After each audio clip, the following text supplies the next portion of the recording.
টলিপাড়ায় এখন বিয়ের মরশুম। সাত পাকে বাধা পড়লেন সৌরভ দর্শনা। আজ সকাল থেকেই সোশ্যাল মিডিয়ায় দেখা যাচ্ছিল সৌরভ দাস ও দর্শনা বণিকের বিয়ের নানান ঝলক। অধিবাস গায়ে হলুদের ছবি ভিডিও তুমুল ভাইরাল হয়েছিল সংবাদ মাধ্যমে। অপেক্ষা ছিল তারকা জুটির বিয়ের ছবির।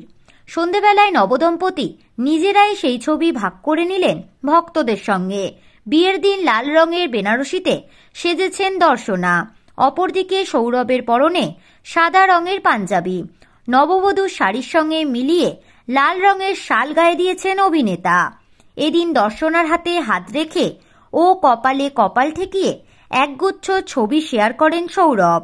বিয়ের ছবি শেয়ার করতেই সৌরভ দর্শনাকে শুভেচ্ছা জানাতে থাকেন তার ভক্তরা। আজ তপসিয়ার কাছে একটি এলাহি ব্যাংকোয়েটে বসেছে সৌরভ দর্শনার বিয়ের আসর। বিয়েতে উপস্থিত হয়েছেন টলিপাড়ার একাধিক সেলেবরা।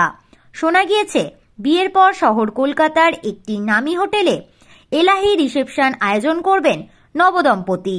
সেখানেও যে চাঁদের হাট বসবে তা আর বলার অপেক্ষা রাখে না। তো বন্ধুরা, আমাদের টলিটাউনের পক্ষ থেকে সৌরভ আর দর্শনার নতুন জীবনের জন্য অনেক অনেক শুভেচ্ছা রইল। বিনোদন জগতের এরকমই নতুন আপডেট পেতে আমাদের চ্যানেল টলিটাউনকে সাবস্ক্রাইব করে পাশে থাকা বেল আইকনে ক্লিক করতে ভুলবেন না।